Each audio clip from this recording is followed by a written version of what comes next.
Buenos días. Ánimo.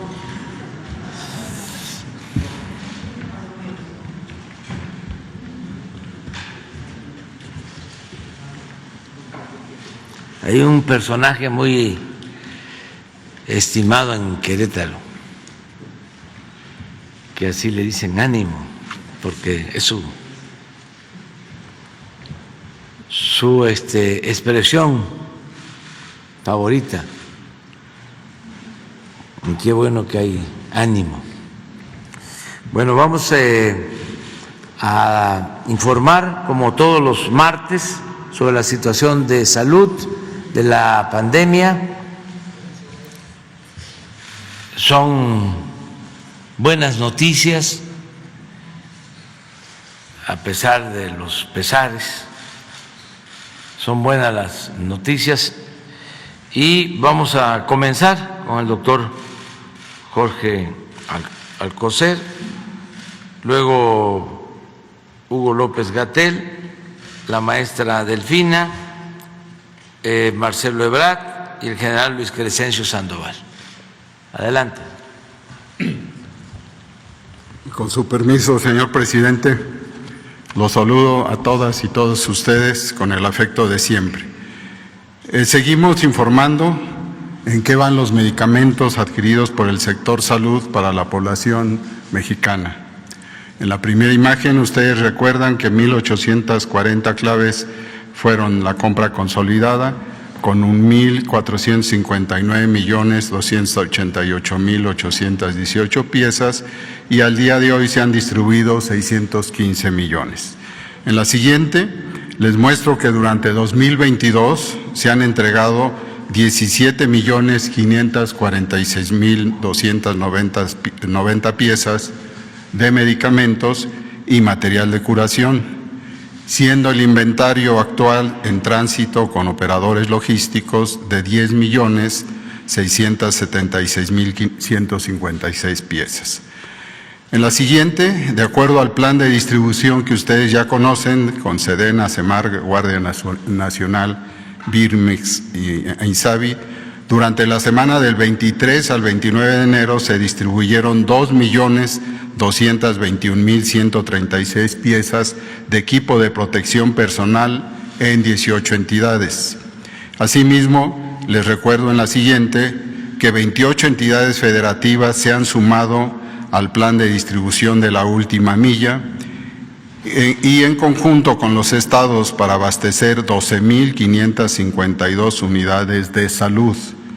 Del 16 al 28 de enero de este año se distribuyeron 2,255,379 piezas de insumos para la salud hasta la última milla en Tlaxcala, Guerrero y Veracruz. La cobertura en este caso fue de 518 unidades de salud. En la siguiente, que corresponde al IMSS, al Instituto Mexicano del Seguro Social, del 1 de enero al 5 de febrero la distribución a última milla incluyó 10,036,045 piezas en 18 entidades federativas para cubrir un total de 425 unidades de salud. Y finalmente, también les informamos que en la central de mezclas del Instituto Nacional de Cancerología, en lo que va del año, se han preparado en total 14.680 mezclas de medicamentos para 3 instituciones, para el Instituto Nacional de Enfermedades Respiratorias, para el Hospital Juárez de México y para el Instituto Nacional de Cancerología. Así, 1.944 han sido de estas mezclas para personas hospitalizadas y 9.961 para pacientes ambulatorios.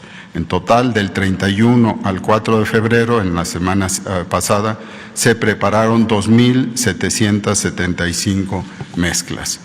Eso es cuanto. Muchas gracias.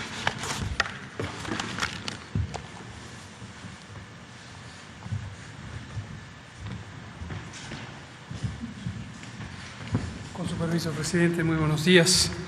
Maestro, feliz cumpleaños. Secretarias, secretarios, muy buenos días. Muy buenos días tengan todas y todos ustedes. Vamos a comentar buenas noticias, como dice el presidente. Recordarán que hace 2 semanas hablamos de que habíamos entrado en una fase de estabilización de la pandemia de COVID. La semana pasada indicamos que habíamos tenido una reducción muy sustancial y esta semana, que es la semana 6 del año, volvemos a tener reducción.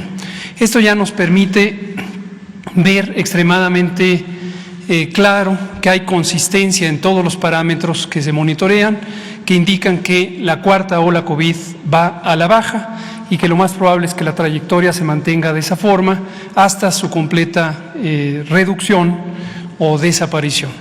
Desde luego siempre hay que tener en cuenta que las epidemias tienen naturaleza cambiante y si en algún momento esta situación fuera diferente, la comentaríamos como lo hemos hecho en todos los casos. Pero la noticia definitivamente es positiva. Lo otro que queremos destacar, como se ve aquí, es que solamente 2.9% de los casos son casos activos. Todo el resto de la suma que se suele hacer de los casos por razones históricas son personas que alguna vez tuvimos COVID, pero que ya no tenemos capacidad contagiante en modo alguno. Y lo mismo se ve en la hospitalización. Recordarán que hemos explicado muchas veces que entre los cambios en el número de casos y los cambios en la hospitalización suelen transcurrir entre 7 a 14 días y justamente ahora a los 12 días de la reducción de casos empezó la reducción de hospitalizaciones y en este momento ya vemos una tendencia muy clara también de reducción. Se comparan en 69% los puntos porcentuales entre el punto máximo de ocupación hospitalaria que tuvimos en la segunda ola y lo que tenemos en este momento, donde 40% de las camas COVID de uso general están ocupadas y aproximadamente un cuarto de las camas con ventilador. Finalmente, en la mortalidad, clásicamente, no solamente en México, sino en otros países, hay un periodo de 21 días en promedio entre la reducción o aumento de los casos y el cambio correspondiente en la mortalidad. Esto es lo que a veces desconcierta a algunas personas, lo vimos en los medios de comunicación la semana pasada, que no entendían por qué, a pesar de que habíamos dicho que la epidemia va a la baja, se apreciaba todavía un incremento en la mortalidad. Es por este desfase que ocurre, pero esperamos ver que en esta semana entre en estabilidad las defunciones y muy probablemente en la siguiente semana ya entren también en reducción al cumplirse 3 semanas desde que empezaron a reducir los casos. Lo que es notorio es que si comparamos la segunda ola con esta ola más reciente, la cuarta ola, hay una reducción de 72% en la mortalidad. Y recordarán que desde que apareció la variante Ómicron el 26 de noviembre en Sudáfrica, explicamos aquí que teníamos elementos de evidencia que sugerían una variante que ciertamente iba a ser más transmisible, como lo fue, pero iba a ser mucho menos virulenta. Aunque tuvimos muchísimos casos, indudablemente en la cuarta ola duplicó o un poco más que duplicó las olas precedentes, en hospitalizaciones y en mortalidad no alcanzó a ser ni siquiera la sexta parte de la ola más importante que tuvimos, que fue la segunda ola.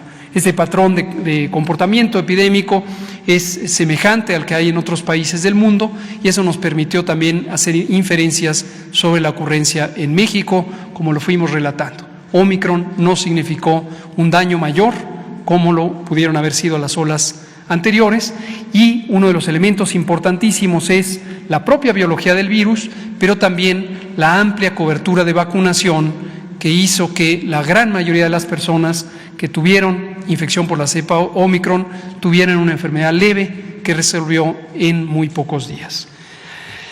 Lo monitoreamos también, como saben, con la colaboración de la Secretaría de Educación Pública al frente de la maestra Delfina Gómez Álvarez en las escuelas, porque nos interesó en todo momento, desde la apertura de las escuelas el 30 de agosto, saber que no corrieran un peligro particular nuestras juventudes e infancias.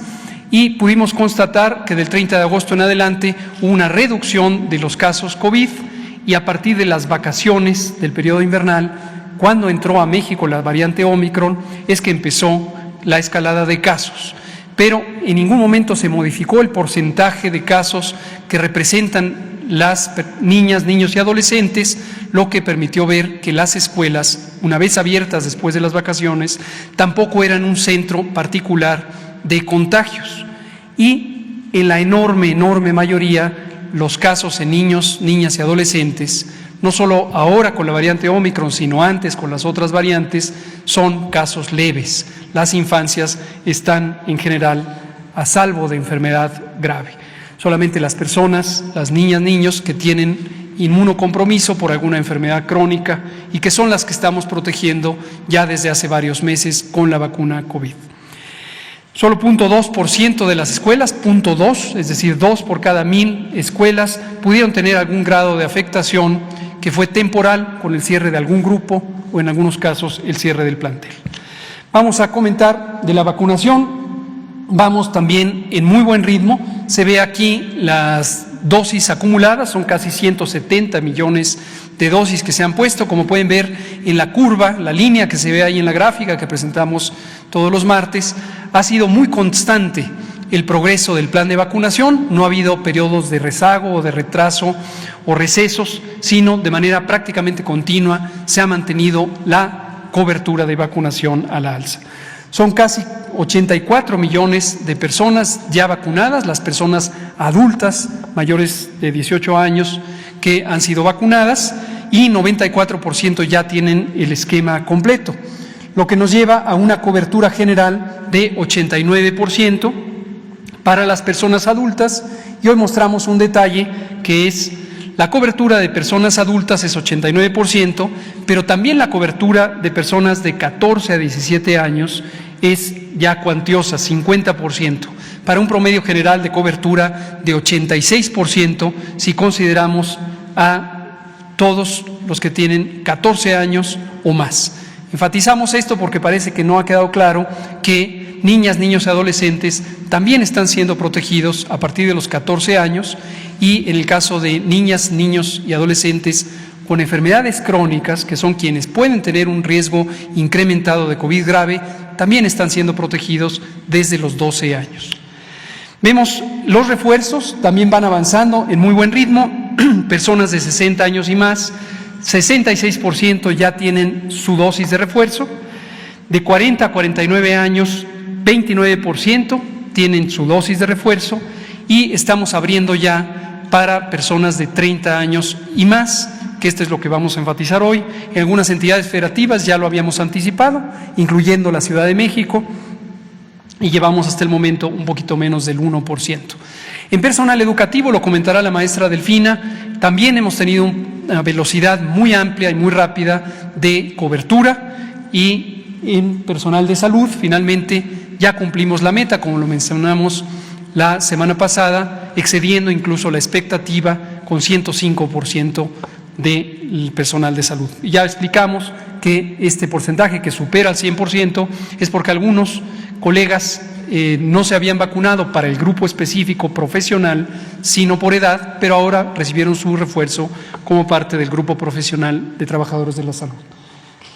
Ahora vemos que tuvimos un nuevo embarque de vacunas para un total de 202.5 millones de dosis, y este embarque corresponde a vacuna Astra, que proviene de un contrato con el Instituto Serológico de la India. Aprovechemos para agradecerle al doctor Pedro Centeno, hoy director general del ISSSTE, en su momento director de Birmex, que fue el que negoció este contrato en un momento particularmente difícil, cuando India fue afectada por la variante Delta, se había detenido el aprovisionamiento, pero ahora ya nos entregaron completamente lo contratado. Gracias, doctor Pedro Centeno. Lo penúltimo es comentar que oficialmente se abre el registro para personas de 30 años en adelante, particularmente 30 a 39 años de edad, que no hayan recibido el refuerzo. Regístrense en mivacuna.salud.gov.mx. Si usted ya tiene 4 meses desde que recibió la última dosis de su esquema primario, es el momento de recibir su refuerzo. 4 meses o más. Pero ya regístrese, recordar que este preregistro nos ayuda mucho para planear la distribución de vacunas, particularmente en las entidades federativas y las zonas suburbanas y rurales. Vacúnense con el refuerzo, no obstante su juventud, que les da menor riesgo de COVID.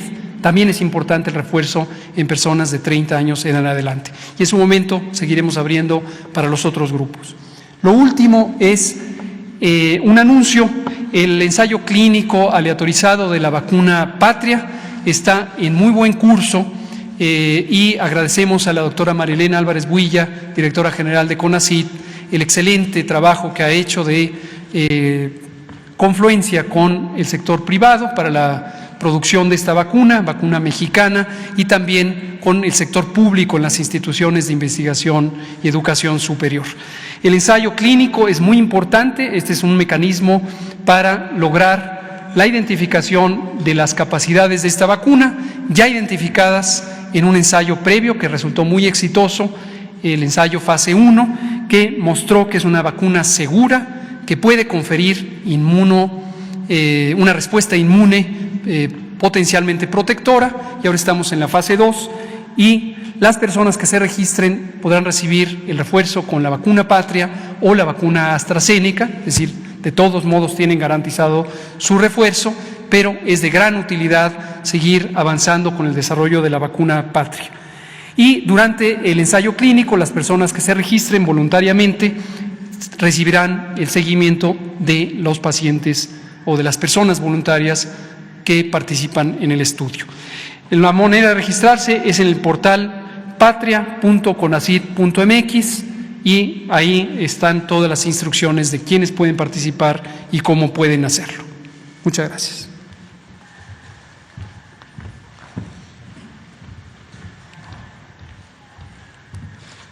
Buenos días, señor presidente. Buenos días, integrantes de la presidencia, compañeros de prensa. Buenos días a todos los que nos ven a través de los medios digitales. Refiero en información a lo que es regreso a clases y avance de vacunación. Tenemos ahorita en escuelas 196.655 escuelas abiertas, que representa 16.665 más de las de la semana pasada. En lo que se refiere a alumnos, tenemos una asistencia de 7.628.001, que es una suma de mayor de 2.016.519 a la semana pasada. Y en lo que se refiere a docentes, tenemos 1.631.363, que son 213.103 mayor a la semana anterior. Esto nos da cuenta de que se continúa con el avance de regreso a clases. Agradezco a los maestros, a los padres de familia. Y en lo referente a la vacunación, dosis aplicadas tenemos 2.116.087, centros de vacunaciones fueron 430, y los estados con jornadas ya concluidas son los 32 estados. Sí cabe hacer la información de que todavía hay estados con jornadas de rezagados, que en general todo lo están haciendo, es únicamente acercarse precisamente a los centros de vacunación, pero muy en específico tenemos la que sigue, por favor, Aguascalientes, que bueno, el 9 de febrero tiene con una sede, son 3 centros de vacunación. Coahuila son 13 centros, y tenemos del 4 al 4 de febrero con 9 sedes que ya concluyó. Jalisco, que son 15 centros de vacunación, que es del 8 al 11 y del 14 al 16 de febrero. Hidalgo, que también ahí nos informa que puede asistir con sedes permanentes que tienen ya establecidas, y San Luis Potosí, que ya también concluyó, que fue el 3 y 4 de febrero con 20 centros de vacunación. Lo que estamos haciendo como recomendación y le seguimos solicitando, por un lado, es que los maestros que faltan todavía de vacunación lo hagan. Es una manera muy importante para prevenir y cuidar nuestra salud. Y por otro lado, recomendar que se sigan manejando, como lo han hecho, los protocolos que han permitido que efectivamente no se perciba mayores casos de gravedad en las escuelas. ¿Sería cuánto, señor presidente? Muchas gracias.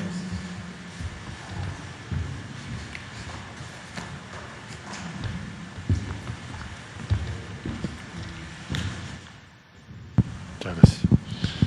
Con su permiso, señor presidente, buen día a todas y a todos. Muy sintetizo, como ya aquí se mencionó, ya recibimos lo que nos faltaba del Serum Institute India. Con esto tenemos terminados ya prácticamente 5 contratos. Ahí le agradecimos mucho al canciller de la India su intervención, porque esto fue en febrero de 2021, que nos llegó el día 14, en parte por su apoyo, su respaldo, y ahora con esto ya concluimos. La siguiente, por favor. Y con COVAX les había yo dicho 15 millones, pero van a ser 18 millones de dosis las que van a llegar. Ya así se aprobó por el presidente de la República, con lo que estaremos muy cerca de los números que se necesitan para toda la estrategia presentada. ¿Eso sería cuánto?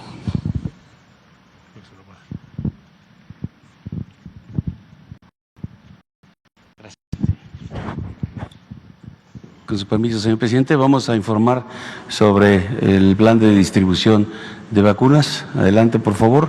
Esta información es lo que hemos hecho desde el 23 de diciembre de 2020 hasta el 7 de febrero. Todas las actividades que se han realizado para poder llevar a los estados las vacunas que se requieren. Durante este lapso, aquí vemos más de 202 millones de dosis que han llegado a INCAN y a Birmex. Ahí en estas dos instalaciones se organizan para poder apoyar a los estados y de ahí empieza nuestro trabajo. Se han trasladado vacunas a todas las entidades federativas, a las 32 entidades federativas.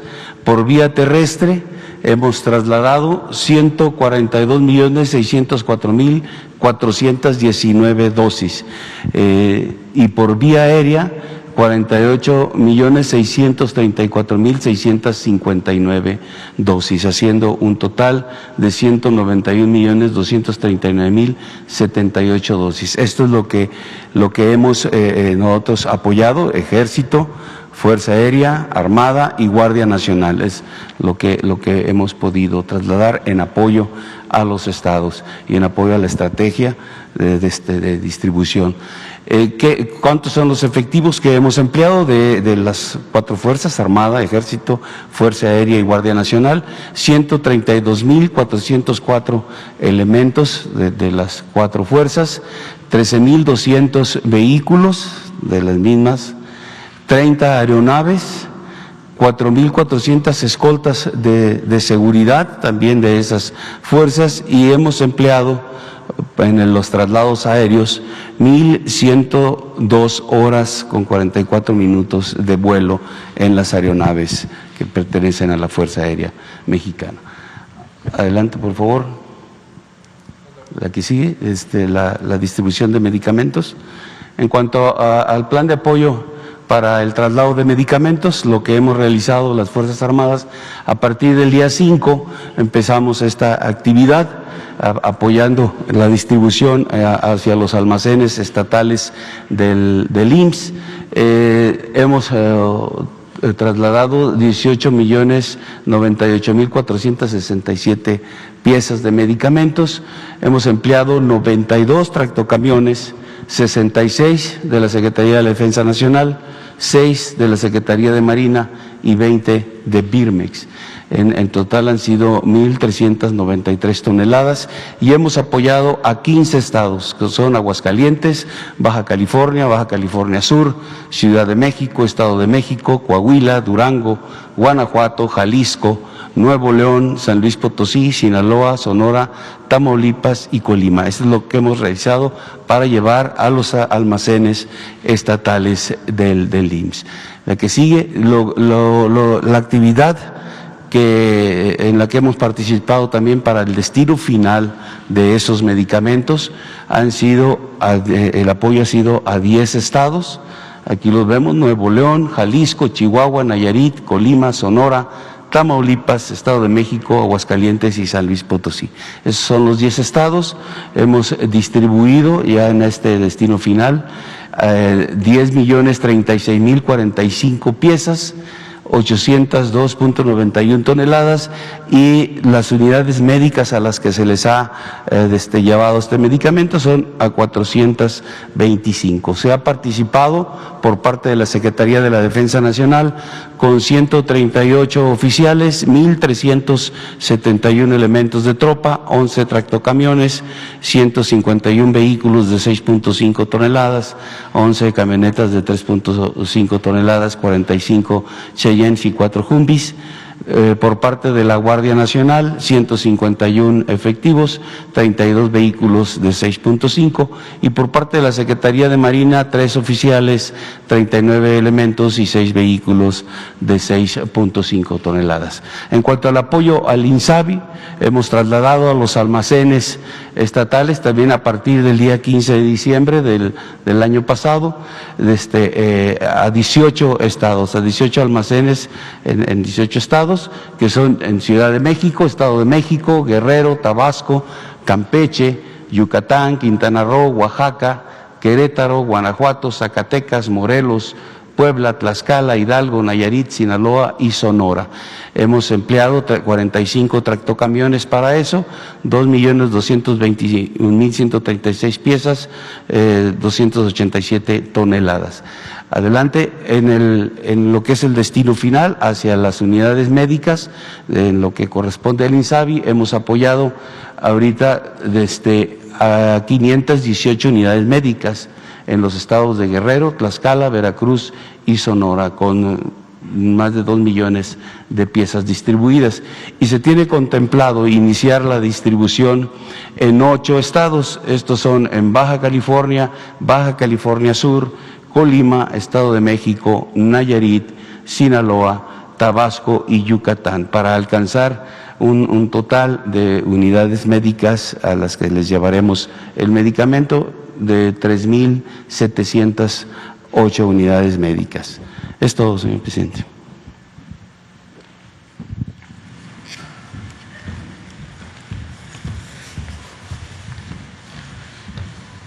Bueno, vamos para atrás.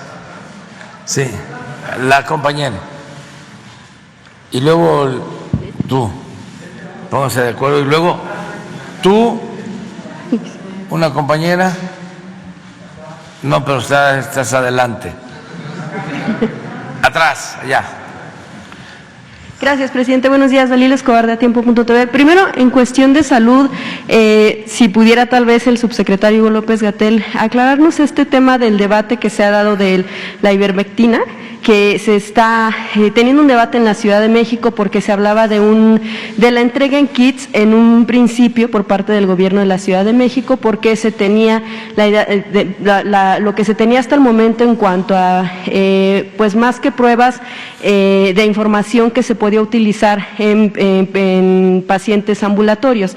Después hubo una aclaración de que pues como eran un tratamiento de investigación en curso, se tenía que retirar. Preguntarle ¿cómo está la situación en el uso de este tipo de tratamiento para pacientes, para quién se tiene que suministrar? Y en todo caso, este debate ya el gobierno de la Ciudad de México ha aclarado que no fue un experimento, no fue un ensayo, pero preguntarle directamente como experto qué es lo que está sucediendo con este tratamiento y qué es lo que se sugiere para el uso del mismo en la población mexicana. Gracias. Adelante.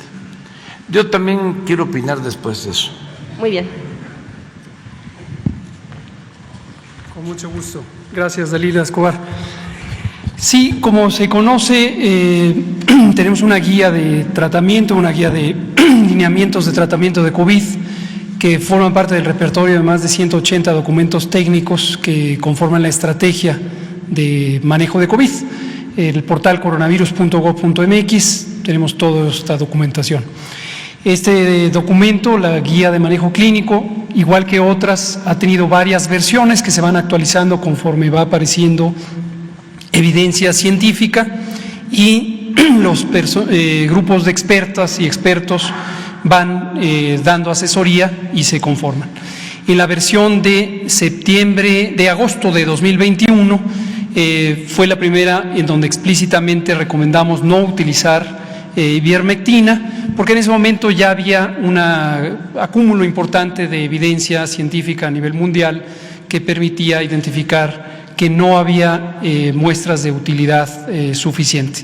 Igual que otros medicamentos que están ahí establecidos, tocilizumab en su momento, también un medicamento de patente de Roche, también en ese momento indicamos que no debía ser utilizado. Respecto al caso de la Ciudad de México, pues efectivamente la Ciudad de México ya ha hecho las aclaraciones pertinentes. Una de las cosas más importantes a tener claro es no hubo ningún experimento, como señalan muchos medios de información. Nos llama la atención este persistente uso de una verdad distorsionada, señalando que la Ciudad de México haya conducido un experimento sin el consentimiento de las personas. Entonces esto ya ha sido aclarado, nosotros también tenemos claridad de eso. La Ciudad de México no condujo ningún experimento, ni en su momento el Instituto Mexicano del Seguro Social. Desde septiembre de 2021, es decir, inmediatamente a los pocos días de que apareció nuestra guía clínica federal, en donde establecimos que no recomendábamos el uso, consistentemente la Ciudad de México también dejó de utilizarlo. Y algo que quiero destacar es que la Ciudad de México fue la entidad federativa, y lo sigue siendo, que ha tenido el programa más amplio de respuesta al COVID, una de las entidades federativas que fue pionera en estos paquetes de servicios, en donde se consideró no solamente los elementos propiamente médicos, sino la asistencia social, el seguimiento telefónico. Concurrente con esa guía de la que estamos hablando, también lanzamos una guía federal para el modelo de atención primaria de la salud utilizado en COVID, y la entidad federativa que lo llevó a cabo de manera más extensa, más entusiasta y más consistente, y que además fue la primera en hacerlo, fue precisamente el gobierno de la Ciudad de México. Y otros elementos, desde luego la vacunación, ha sido la Ciudad de México la que ha facilitado más el proceso de vacunación, por lo tanto fue la primera que llegó a la más extensa cobertura vacunal. Y desde el punto de vista del gobierno federal, de la Secretaría de Salud, vemos en el gobierno de la Ciudad de México uno de los ejemplos más virtuosos de manejo de la epidemia. Muchas gracias. Tengo dos dudas en ese sentido. Primero, los pacientes que ya se les suministró, porque en un principio se pensaba que podía ser eficaz, no se observó que hubiera algún riesgo, o más bien reducción en temas de hospitalización, que fue lo que estaban como observando. Y por otro lado, mientras haya tratamientos que estén en curso, las investigaciones, ¿se sugeriría entonces mejor no incluirlos en este tipo de kits? No, como digo, es importante no confundir, no pensar que hubo un experimento. No hay tal experimento. La ivermectina es un medicamento que se diseñó originalmente como un medicamento antiparasitario para ciertos tipos de parásitos, estrongiloideasis, natostomiasis, oncocercosis. Hay varias indicaciones terapéuticas. El medicamento tiene más de 50 años de existencia, se ha utilizado en extensas campañas de salud pública en el mundo entero, en muchos países, incluido México. Es un medicamento que tiene algunas virtudes, es considerablemente poco tóxico cuando se usa en las dosis recomendadas. Otra de las distorsiones de información que hemos visto en la prensa es señalarlo como un medicamento veterinario. Ciertamente hay una formulación cuyas dosis son para uso veterinario, pero desde hace 50 años hay una formulación de uso médico que en México tiene registro sanitario, igual que lo tiene en gran cantidad de países del mundo. En el caso del uso que se le dio en México, en este caso que se comenta, fueron las dosis convencionales, de hecho un poco más bajas, en las que se ha demostrado que existe muy baja toxicidad. Gracias. Gracias. Otra pregunta. Es nada más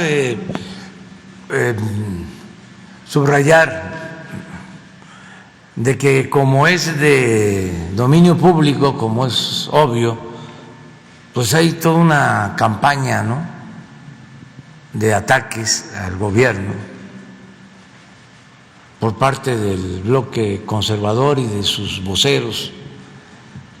Esto que acabas de preguntar es parte de lo mismo.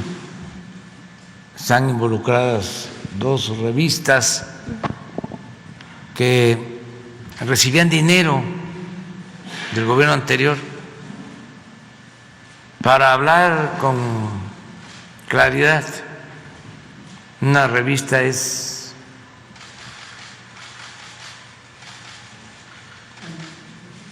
Nexos y la otra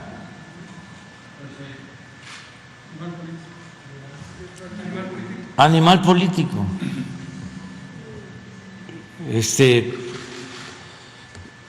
Para irnos ubicando y que nadie se ofenda, ¿no?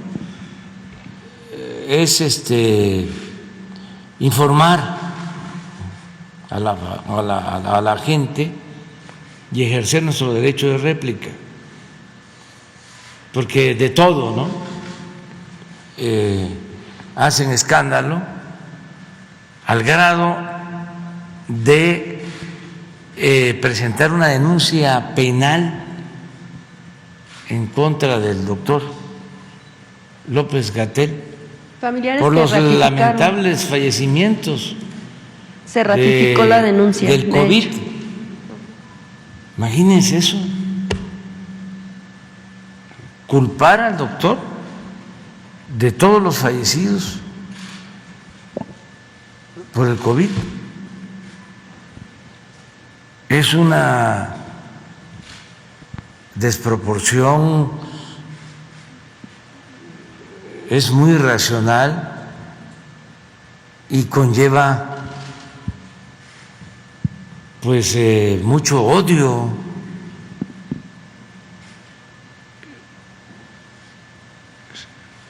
Todos sabemos que se trata de una pandemia. Hemos hecho todo por salvar vidas de manera simple, aunque siempre deberíamos de ser más profundos en todo, pero por el tiempo es cosa de ver cómo se han aplicado vacunas en México. Estamos entre los 10 países con más vacunas aplicadas, adquiridas, entre los 10 países del mundo. Insistimos de que teníamos que llegar al invierno con el mayor número de personas vacunadas porque podía crearse otra ola de contagios. Se avanzó y por eso no tuvimos la afectación que se pudo padecer de no haber avanzado en la vacunación, pero fuimos de los primeros países en el mundo en informar casi a diario, este señor, sobre la pandemia.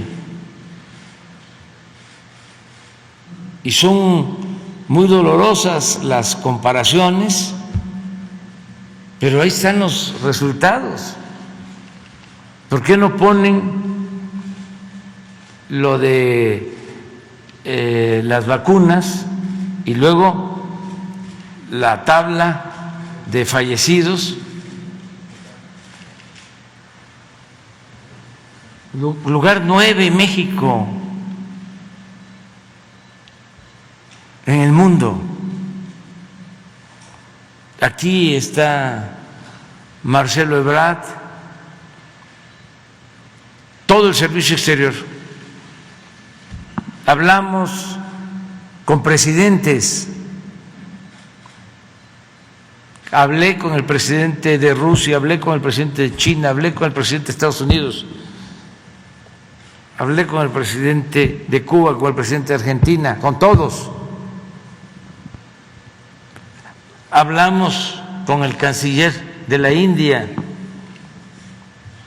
para que no nos faltaran las vacunas. No padecimos por eso. Todos tienen el derecho a la vacuna. Se garantizó de manera democrática el acceso a la vacuna. Y ahí están los resultados. Y puedo anunciar que del mecanismo COVAX van a llegar 18 millones de dosis para refuerzo y todavía nos deben, porque pagamos por adelantado, 20 millones de dosis. Tenemos prácticamente cubierto todo este año. Bueno, ¿y cuál es el resultado de esto? ¿Por qué no pones la otra gráfica? Miren, de 30 ciudades, países, México en lugar 25 en fallecidos, pero en el caso de nuestro continente, menos fallecidos que en Estados Unidos, que en Brasil, que en Argentina, que en Colombia,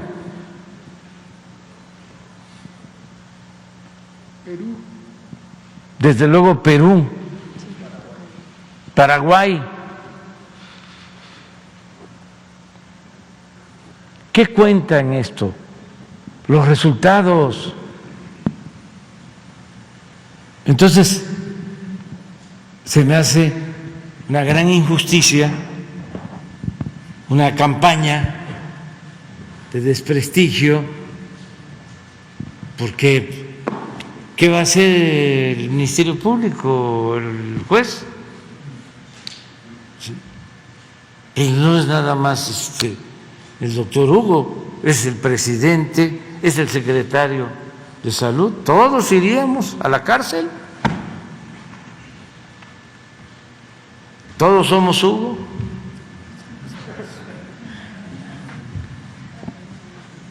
Pero todo tiene que ver con la politiquería. Entonces, eso es lo que quería decir y advertir, aunque es muy obvio, de que van a seguir todas esas campañas de desprestigio, de mentiras, de calumnias en la mayoría de los medios de información. Es que yo creo que vamos a tener que refrescar información, ¿cómo se dice en el periodismo? Refritear, para sacar información de cuánto recibían los medios. Y ahí nos vamos a quedar nada más en publicidad, porque si nos metemos a qué otras prebendas recibían, ¿sí? Créditos, contratos, etcétera, etcétera, etcétera, negocios jugosísimos al amparo del poder. Gracias. Pero no nos metamos hasta allá, nos vamos a quedar solo en la cuestión de la publicidad. ¿Cuánto hemos ahorrado?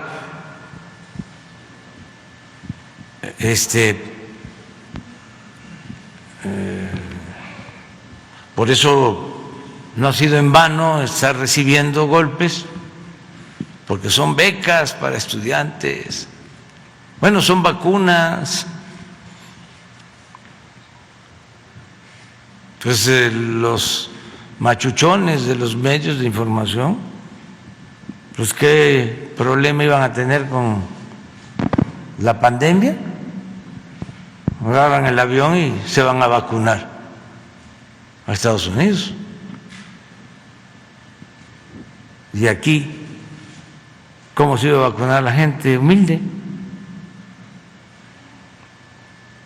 Afortunadamente hay presupuesto porque no hay ya esos privilegios. Entonces, aclararlo, que es interesante. Tampoco enojarnos y ser también tolerantes, garantizar el derecho a disentir, no perder el sentido del humor, no perder el sentido del humor, estar alegre siempre y procurar estar bien con nuestra conciencia,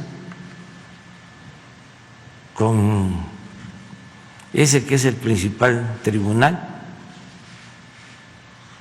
nuestra conciencia. Gracias, presidente. En un segundo tema, bueno, pues igual esta semana México recibe a John Kerry, el enviado especial del presidente Joe Biden en materia de clima y medio ambiente. Preguntarle, bueno, pues se habla también de que Estados Unidos está muy interesado en hablar con México en torno al tema de la expansión de asuntos de energías limpias, renovables. El mismo Ken Salazar, que la semana pasada hablaba de que pues sí, se tiene que hacer una revisión en materia de la reforma energética, etcétera. También contextualizaba que él vería por las inversiones de las empresas estadounidenses, pedía piso parejo para las mismas y que confiaba en que con los cambios que se puedan dar en la reforma se va a garantizar que se cumpla con el tema. México estaría dispuesto a abrir en este tema el panel de las energías renovables, las energías limpias y cómo lo va a abordar, y también si se consideraría, por supuesto, ya como usted lo ha mencionado en cuanto a la oposición ha dicho que el envío de estas personas que tienen encargos especiales refleja una preocupación por parte de Estados Unidos en cómo se va a abordar el tema de la reforma energética en materia de los inversionistas, presidente. Bueno, primero decir que o repetir de que México es un país independiente, soberano. Segundo, de que el gobierno de Estados Unidos ha sido respetuoso de la soberanía de México. Lo ha dicho en varias ocasiones el presidente Biden, de que no nos consideran, porque eso fue un invento prepotente de otros tiempos, como su patio trasero, que hay un pie de igualdad, eso me lo expresó. Acaba de decir algo parecido hace como un mes. Sí, y en la cumbre, pero hace un tiempo, una declaración especial, hace poco tiempo. Entonces, he sido muy respetuoso. Y llevamos muy buenas relaciones con el gobierno de Estados Unidos, con el Departamento de Estado, con el equipo asesor del presidente, con la vicepresidenta Kamala Harris, con el señor Kerry,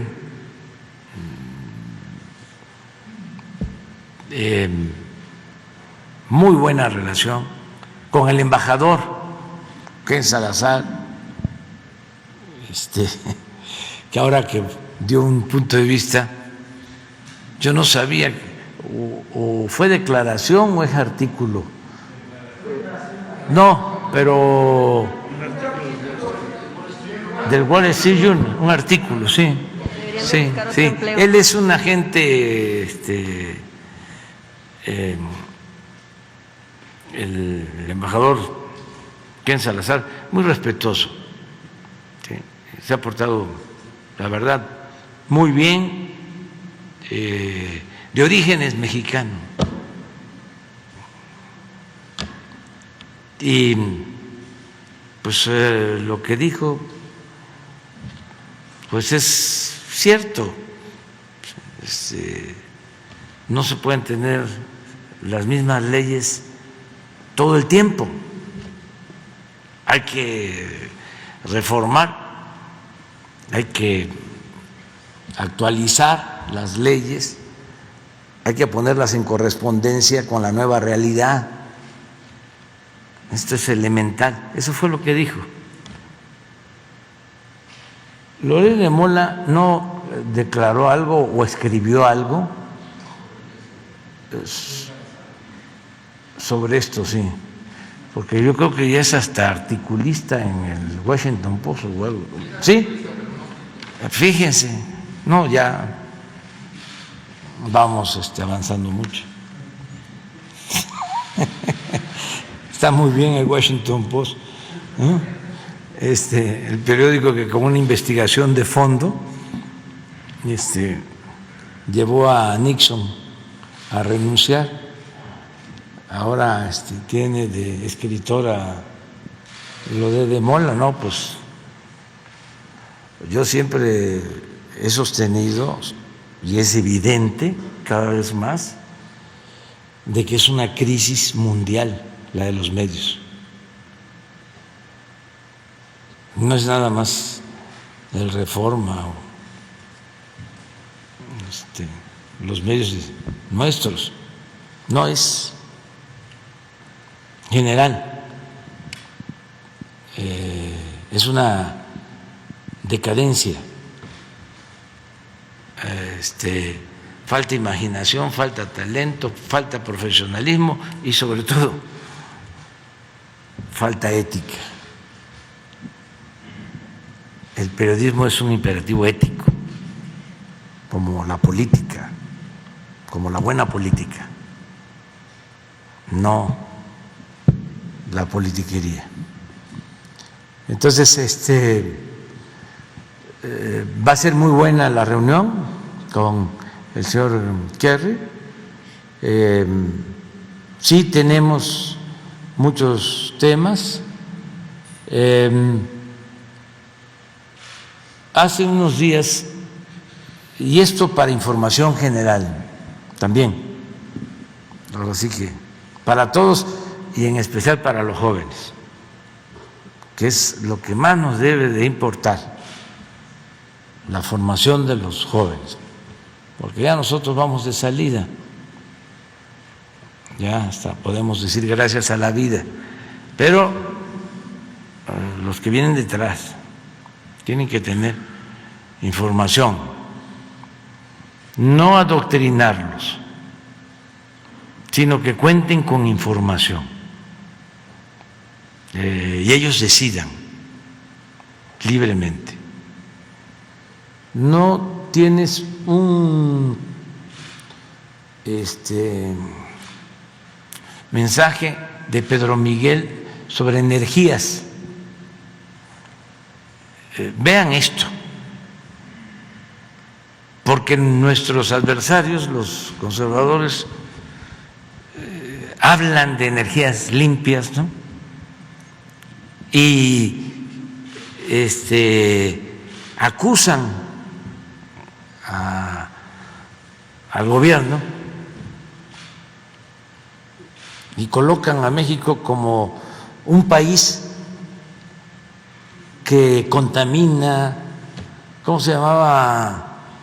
Ah, sí, ya me acordé, que lo veíamos bueno, los veían nuestros hijos, el Ecoloco. ¿Cómo se llama? ¿Sí? ¿Se acuerdan? Sí. Ah, sí, eso.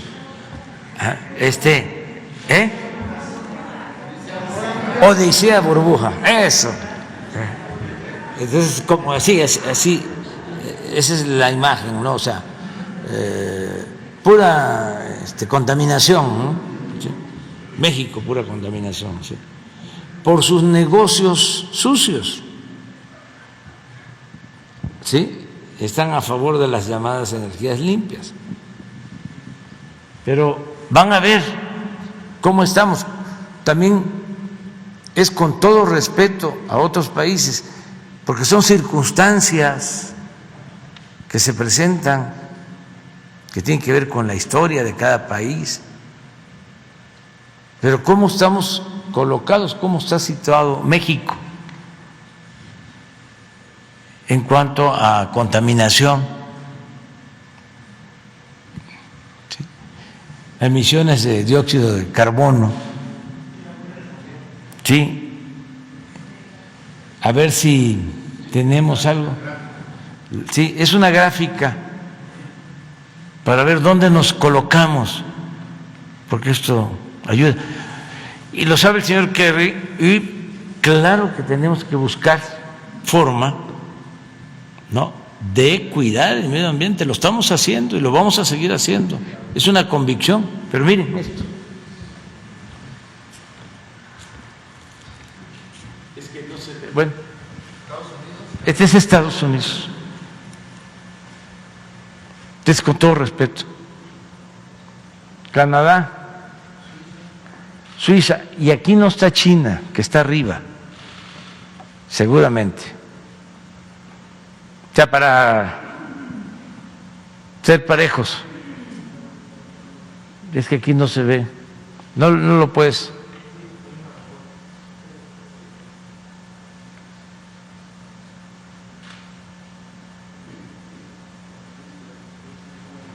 Ah, está.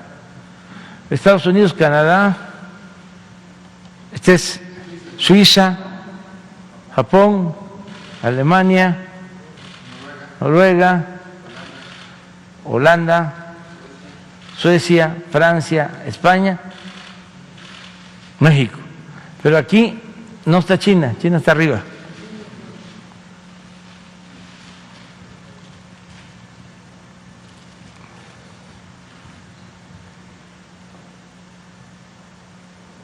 Porque esto es también otro tema, ¿no? Sobre todo para justificar lo de la llamada reforma energética, ¿no?, de que la Comisión Federal produce energías sucias. No. Produce energías limpias y tiene una diversidad de fuentes para la generación de energía que no se tiene en otros países. Tiene muchas posibilidades, desde el combustóleo, el gas, pasando por el agua, el viento, el sol, la geotermia, sí, y la nuclear. Entonces, ahora con los fríos, con las bajas temperaturas, estábamos ya preparados para un plan que no pasara lo de la vez pasada en Texas y que no nos afectara en el norte, y ahí está el plan. Pero no tendríamos ningún problema para que no nos faltara la luz, para que no falte la energía eléctrica. Entonces, vamos a platicar con el señor Kerry, es muy respetuoso, y sí vamos a buscar formas de trabajar de manera coordinada A nosotros nos importa mucho utilizar el agua, utilizar del sol, el viento, y hay facilidades para la inversión. Lo único es que queremos al mismo tiempo fortalecer a la Comisión Federal de Electricidad, porque es la que despacha la energía a los consumidores domésticos, y la Comisión Federal de Electricidad es la que garantiza que no aumenten los precios de manera excesiva, que no nos pase lo que sucede en España o en otras partes, en donde las privadas se sirven con la cuchara grande y lo que les importa nada más es el negocio, la ganancia, el lucro. La Comisión Federal de Electricidad es una empresa pública.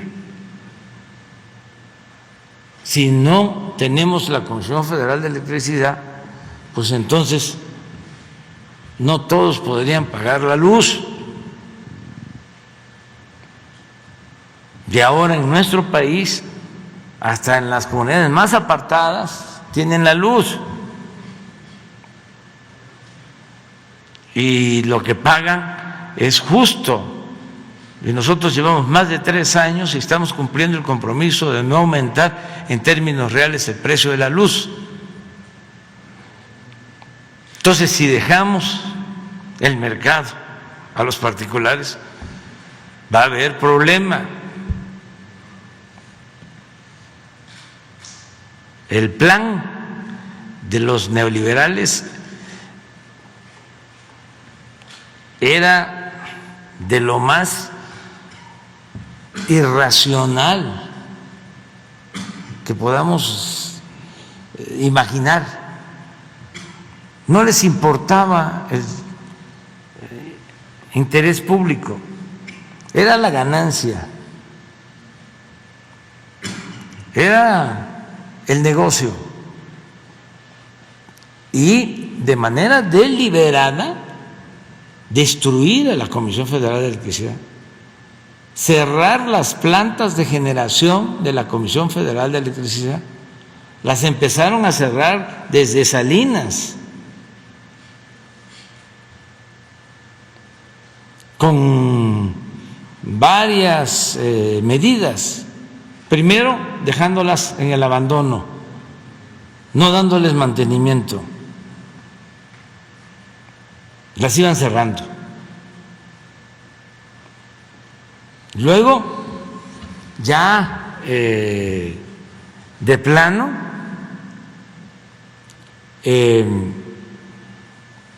permitiendo la entrada abiertamente en condiciones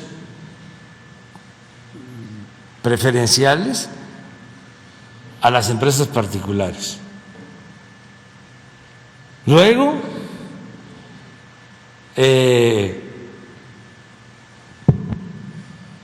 subordinando a la Comisión Federal de Electricidad a que se le diera preferencia a las empresas particulares en el despacho.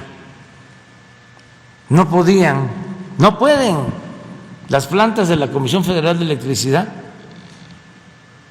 subir su energía.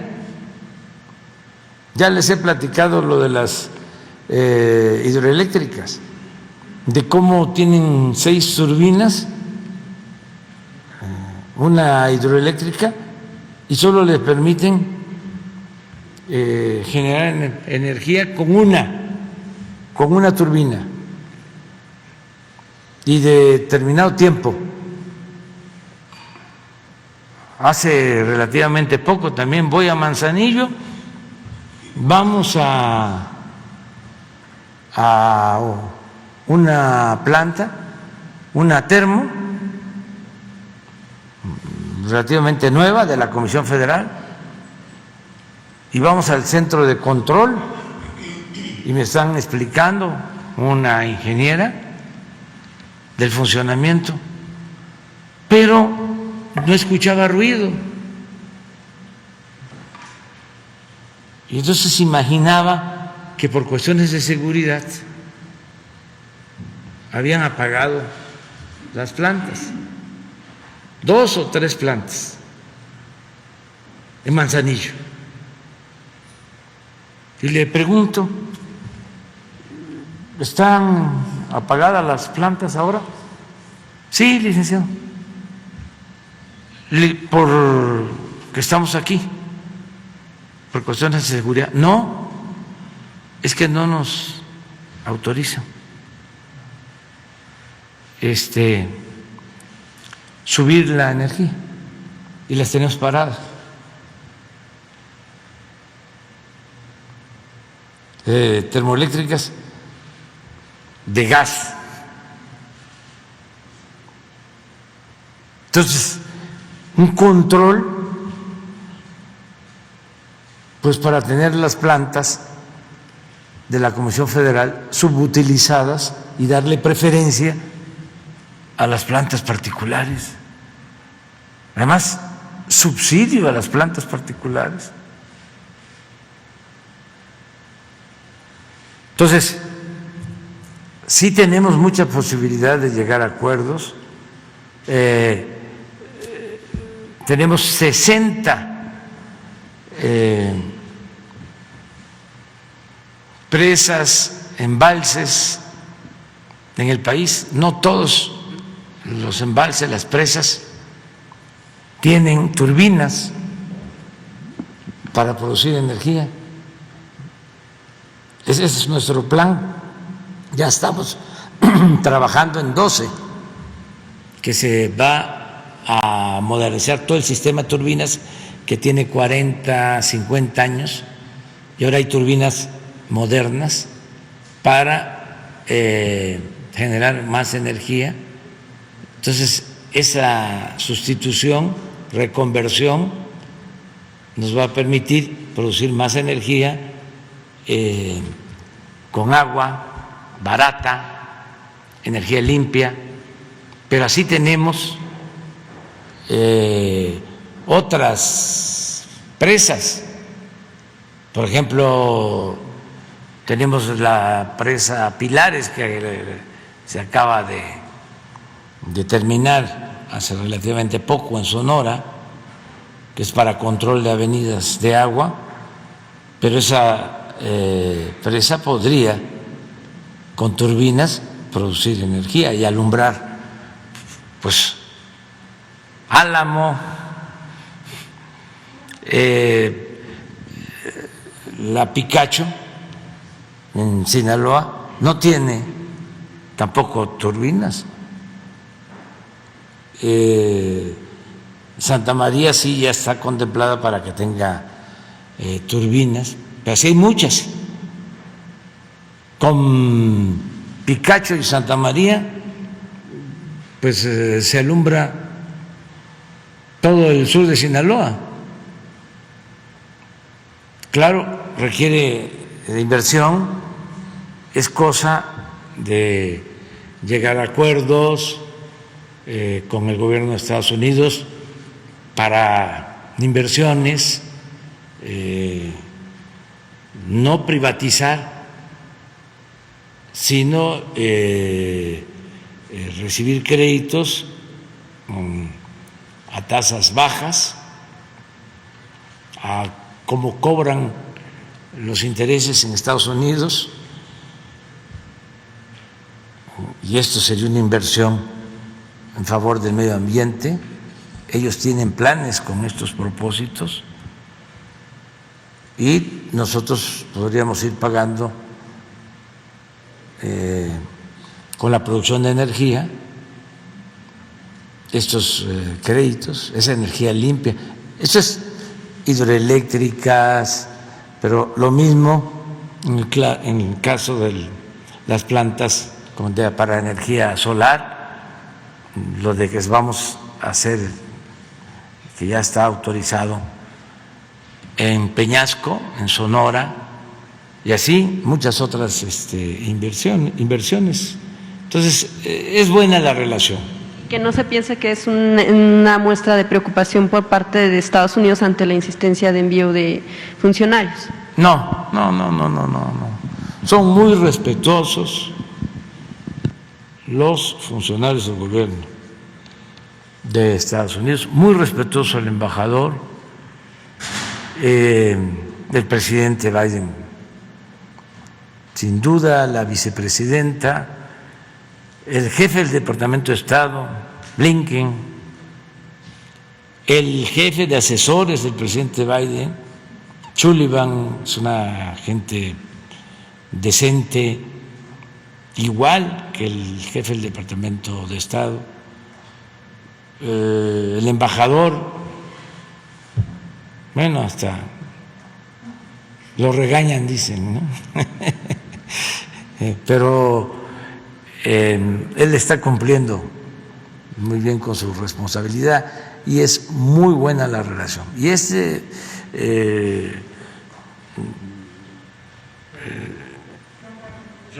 John Kerry, el señor John Kerry, pues tiene una trayectoria política de primer orden, es muy estimado en Estados Unidos y es una gente decente y con el que nos llevamos bien. Ya estuvo en Chiapas, platicamos largo, hay anécdotas buenas, les cuento una, se nos estaba acabando el tiempo y él tenía que salir porque iba a Inglaterra a una entrevista con la reina al día siguiente y ya no había tiempo, pero llegamos después de evaluar el programa Sembrando Vida, llegamos a la zona arqueológica de Palenque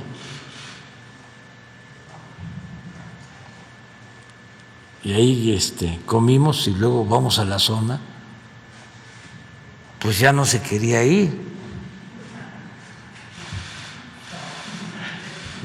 No les comento lo que me dijo, pero estaba pues muy a gusto por la grandeza cultural de México. Entonces ahora viene y nos da mucho gusto que esté acá.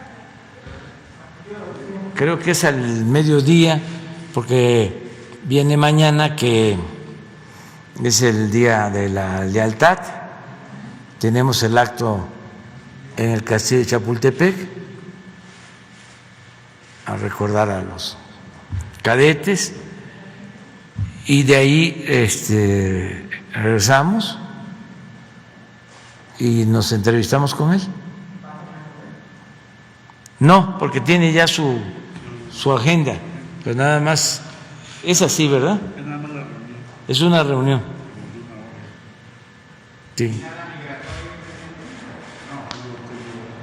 No lleva él la agenda, es medio ambiente, básicamente, medio ambiente.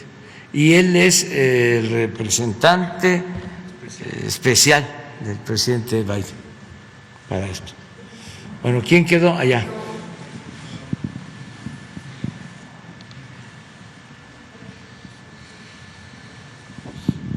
Buenos días, señor presidente. Buenos días, secretarios de Estado. Mi primera pregunta sería, ¿tiene conocimiento la Secretaría de Salud sobre una investigación de un reconocido epidemiólogo inglés que dice que la vacuna de AstraZeneca no tendrían que ponerse refuerzos en mucho tiempo? Esto, pues, de ser cierto, sería una gran noticia tanto para las personas que no se tengan que estar vacunando cada ratito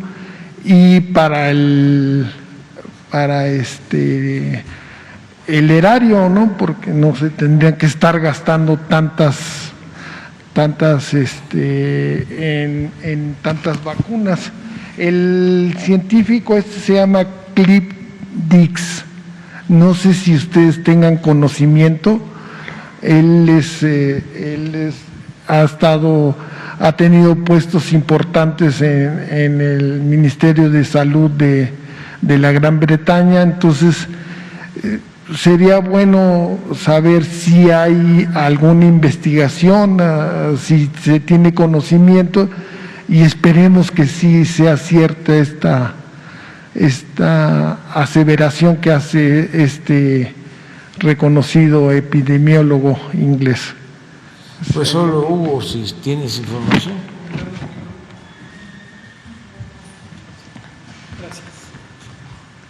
Muchas gracias, Eduardo Esquivel. No tengo conocimiento específico sobre esto que señala, pero puedo comentar de manera más amplia dos fenómenos que creo que es importante tomar en cuenta.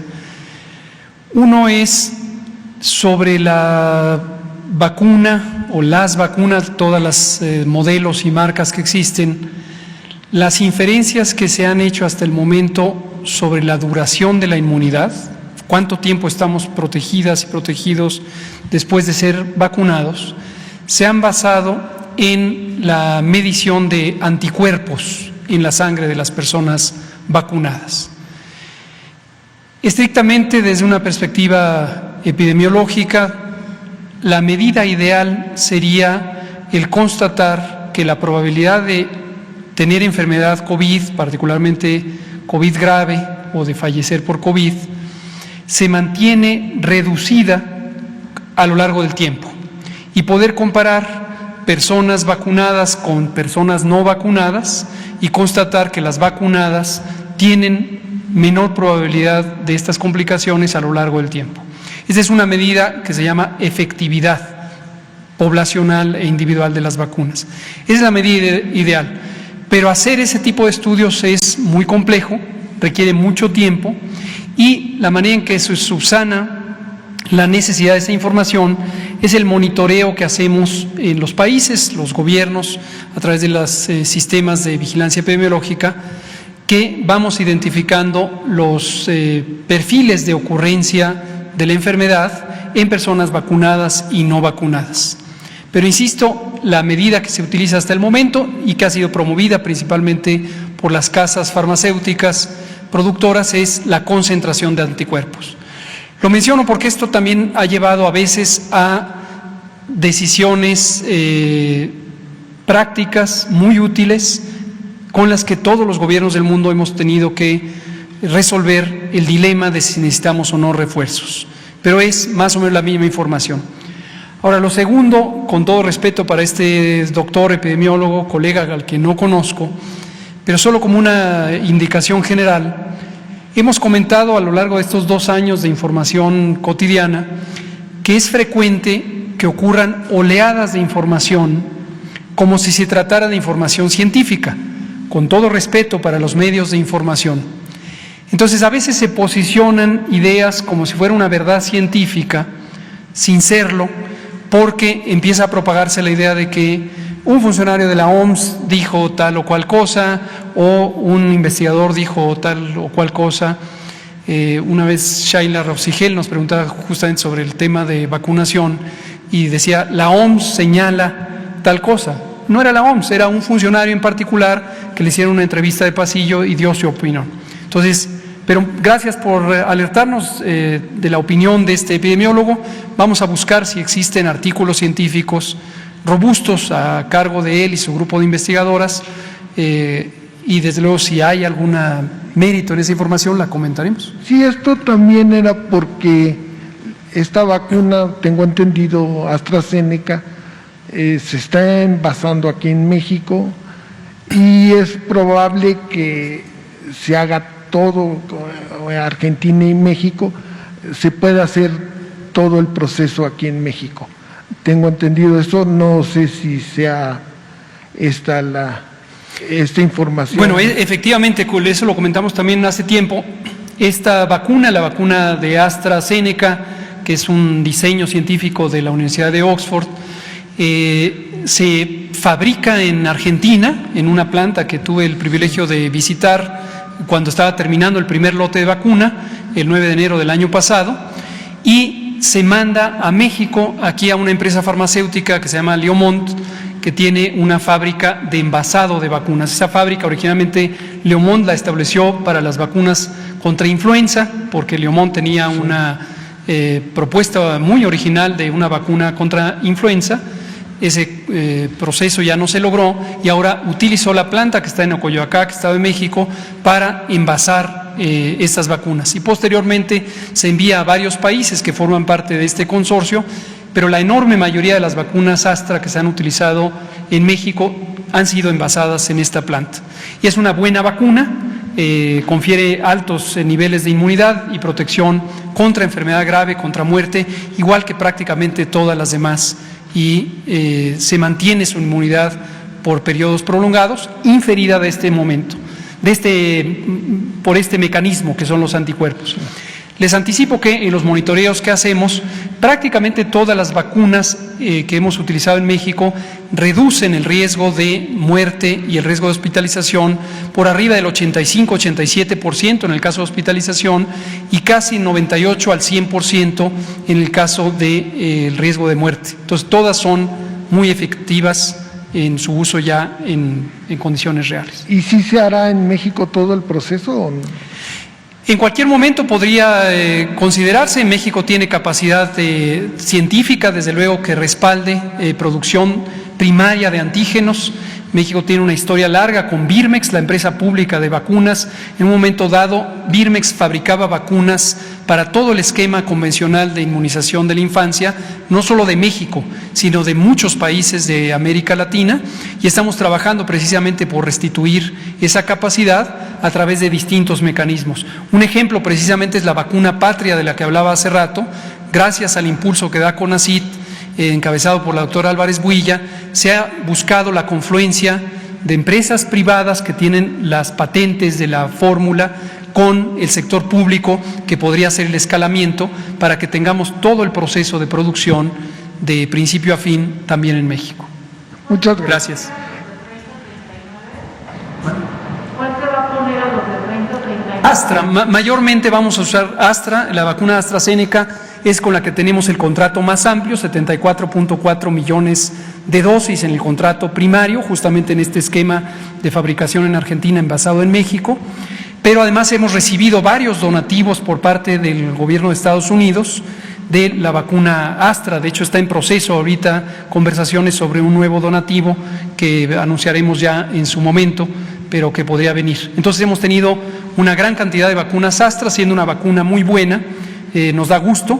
18 millones que ya se mencionaban de la vacuna Astra que vendrán de COVAX son una dotación adicional, y por eso la gran mayoría de los refuerzos son con la vacuna Astra. Hemos utilizado también la vacuna Sputnik, una excelente vacuna, muy segura, muy efectiva, en algunos casos, sobre todo en la zona centro del país, entre otros la Ciudad de México. Vuelvo a señalar el robustez que tiene el sistema de salud de la Ciudad de México y desde luego la voluntad de la jefa de gobierno, que nos ha permitido trabajar de la manera más conveniente y más ágil con todo el esquema de los refuerzos, igual que el esquema primario. En una segunda pregunta, señor presidente, ¿qué va a hacer el gobierno mexicano por este conflicto que se ha dado, una decisión que tomó el gobierno de los Estados Unidos de tener restricciones a las embarcaciones mexicanas pesqueras, dado que están acusando a los pescadores mexicanos en hacer pesca en aguas de los Estados Unidos, y además de estar pescando especies en peligro de extinción como la totuaba? Esto yo creo que se podría hacer, se tiene que hacer algo. Vaya a haber más restricciones y más como que nos implique no poder exportar a los Estados Unidos atún o a algunas especies que son muy buenas para los pescadores, y esto podría traer daño a los pescadores mexicanos. Ya se está trabajando, y ya nos informó Marcelo sobre el tema. Él les va a explicar. Ya es cosa de presentar algunas pruebas y ya se está en esa vía. ¿Por qué no lo explicas? Tiene que ver con la pesca del Huachinango, básicamente. Sí, con su permiso, señor presidente, brevemente. La Tatuaba es Golfo de Mar de Cortés y el asunto que nos ocupa está en el Golfo de México. Entonces, esto se deriva de que algunos buques pesqueros ingresan a la zona económica exclusiva de los Estados Unidos. Entonces, se entiende que es una medida temporal. Estamos trabajando con CONAPESCA y vamos a tener que trabajar intensamente con los pescadores porque no nos conviene. A veces es difícil ubicar el límite exacto. No es algo intencional. Entonces, lo vamos a organizar y Estados Unidos ya nos planteó, bueno, cuando ustedes nos propongan el plan que van a seguir para que esto no siga ocurriendo, pues esta medida se puede modificar. En eso estamos ahorita. Pero sí estamos ya en pláticas y la coordinación la lleva CONAPESCA con apoyo de la Secretaría de Relaciones Exteriores. Muchas gracias. Por usted. Mire, ya vamos a terminar, pero está muy plana esta conferencia, aburrida. Estamos a punto del bostezo y luego la gente me reclama porque está la conferencia muy acartonada, ¿no? Vamos a terminar. Ayer pasaron cosas importantes. Miren, que nos pasan a todos. Antier me fui a caminar allá al bosque donde está el colegio militar, ¿sí? Porque me recomiendan los médicos pues caminar y hacer cardio, es decir, subir y bajar y hacer esfuerzo para que el corazón se ejercite. Y hablaba yo de que se puede uno caer, pero hay que levantarse. Siempre uno se anda cayendo y se levanta, ¿no? Yo me he caído no sé cuántas veces y además en público, en los templetes, los mítines, andábamos todas las plazas y todavía, pero y de repente se empieza a mover el templete y para abajo, ¿no? Y hay fotos y hay videos dirían por algún lugar de las caídas. Y ayer pasaron cosas interesantes, y esto es con todo respeto, ¿no? Porque no es de mala fe, pero sí alegra la vida. Se camucó el presidente del PRI en una declaración. Es evidente que fue un error, pero miren lo que dijo. ¿No lo tienen? No. Lo que dijo el presidente del PRI sobre la reforma energética. Ojalá y él aclare, porque estoy seguro que no puede estar pensando en eso, o no puede decir eso. Y esto es también porque ya ven cuántas cosas dicen, ¿no? Del presidente, ¿no? Que está chocheando.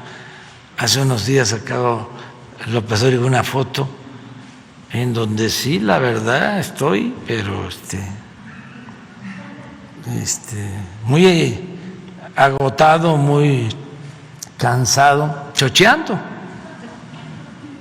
Y fue su nota, ¿no? Entonces, no hay que enojarnos, esto es así. Entonces, miren al presidente del PRI, que le preguntan sobre la reforma eléctrica. Ojalá y aclare bien, ¿no? Porque yo creo que se equivocó. ¿No le encuentran? Es que yo tengo un canal especial.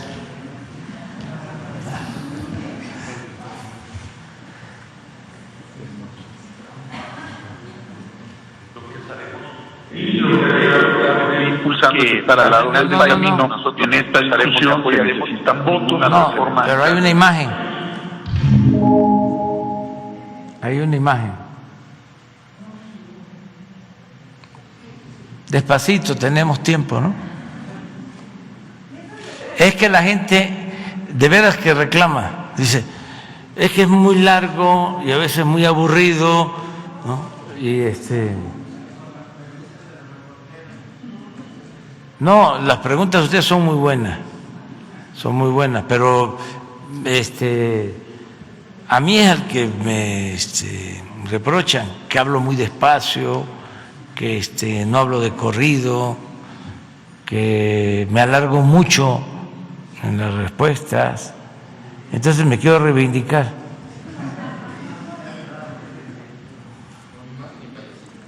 Con imagen, pero no sin payaso, no. Con payaso no. No, con la pura imagen.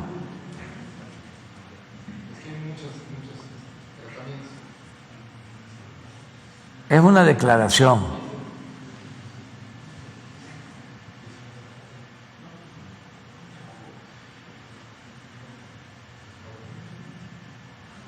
Esa. Se necesitan votos, se necesitan mayorías calificadas y lo que estaremos siempre en el PRI impulsando es estar al lado del país y nosotros no impulsaremos ni apoyaremos ninguna reforma que beneficie a México. Es decir, en esta discusión se necesitan votos, se necesitan mayorías calificadas y lo que estaremos siempre en el PRI impulsando es estar al lado del país y nosotros no impulsaremos ni apoyaremos ninguna reforma que beneficie a México. Es decir, ya está.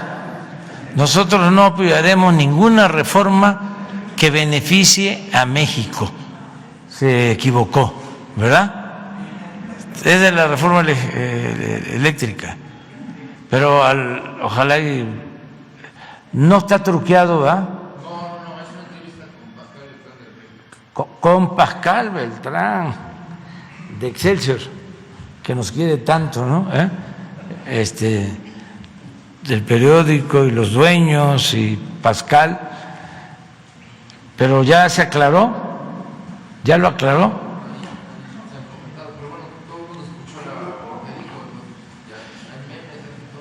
De que no van a aprobar ninguna reforma que beneficie a México. Eso lo deben de aclarar, porque sí fue un error, o sea, se le fue. Y a todos nos pasa.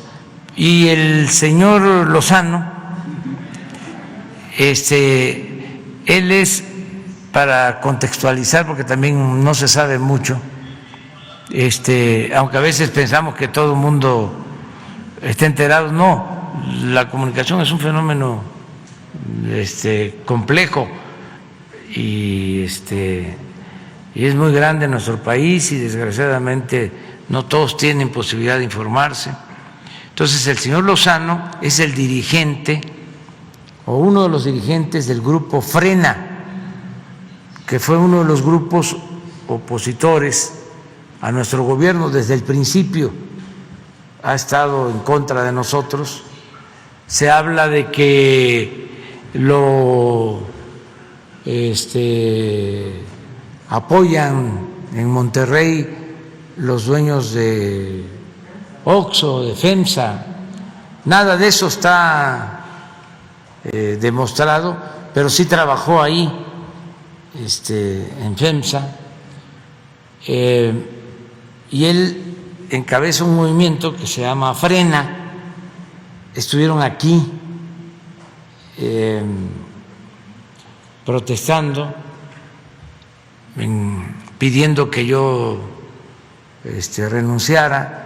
Ellos sí están recogiendo firmas, o recogieron firmas para la revocación del mandato, y están llamando a votar en contra del presidente, y tienen todo su derecho, porque además están bien definidos, o sea, no son de los de la política robalera. Ya saben cuál es la política robalera, ¿verdad? El que se está en dos aguas, o sea, el robalo se maneja en agua dulce y en agua salada. Entonces, estos no robalean, me caen bien, pues, porque no simulan de que son independientes, de que son objetivos,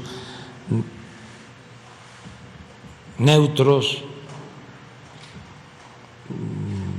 de que son centristas, moderados. Ocampo decía que el moderado no era más que un conservador más despierto, yo diría más simulador,